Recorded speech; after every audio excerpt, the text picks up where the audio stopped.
Hello friends! Now I will tell you and show you a little bit about how weddings are held in Montenegro.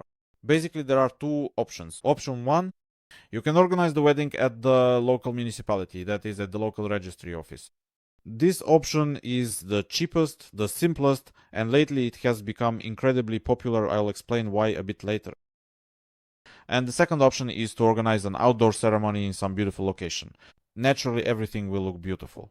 Well, as you've probably seen in some movies, it's a very beautiful place, maybe on the seashore or next to some old charming little church or something else picturesque.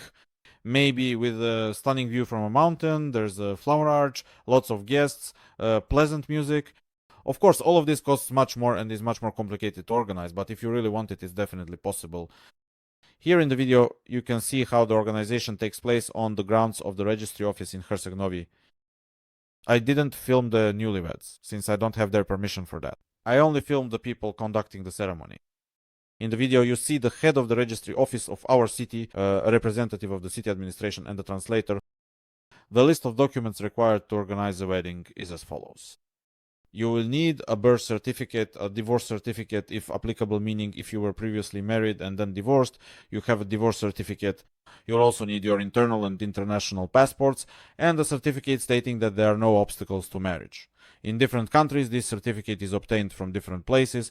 In Russia, it is obtained at the registry office, ZAGS, and in Ukraine from a notary. These are just two countries I mentioned as examples. Timeframes. Since the towns along our coast are small, there aren't really any long lines for getting married, so there's no waiting list either. That's why you can get everything done very quickly. Literally within 2 days. The first day is a preliminary meeting at the registry office, and the second day is the wedding ceremony. Yes, this works for any citizenship. We've married all sorts of people. Russians, Ukrainians, Americans, Jews. We even had a guy from Egypt once. So, in short, citizenship really doesn't matter at all. Recently, the popularity of getting married in Montenegro has sharply increased. This is due to the pandemic. Very often the bride can't enter the country where the groom lives. So naturally, they need to find some place to get married. Both of them come to Montenegro, get married here, and then with the marriage certificate in hand, they take care of legalization issues in the country for which essentially all of this was done. So at the end of the procedure, you receive a certificate. You get the certificate right away. That is, as soon as the wedding ceremony is over, you are immediately given the certificate. They give you two certificates.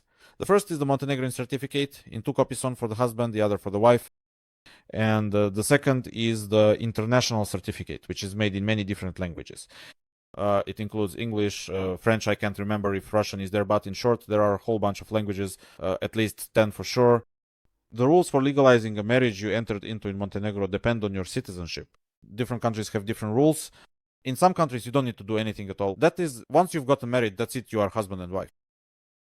For example, in Russia, you need to translate the marriage certificate into Russian and within a month go with this certificate to the local registry office. In some countries, you are required to get an apostille. This is done at our local court. It's also quite simple and will take, well, a day. Now, the cost or expenses, let me say the cost is quite reasonable. A fee of 50 euros is paid. You have to agree that's not much. And 15 euros per document for document translations. All the documents I mentioned need to be translated. We had an experience where we were given documents translations that were done in other countries. And in our case, those documents were accepted. In other countries, translations cost less than in Montenegro. Well, I'm talking about Russia and Ukraine. Translations are cheaper there. But I still recommend, just in case, translating your documents specifically in Montenegro. It's a bit more expensive, but this way you can be 100% sure the documents will be prepared correctly. And in addition, our services are paid for separately. We have been organizing weddings for many years. I don't even know how many. Well, we've definitely been doing this for at least 6 years. We have a lot of experience. We organize weddings in the Herceg-Novi area. So if you need this service, feel free to contact user everyone looking to get married.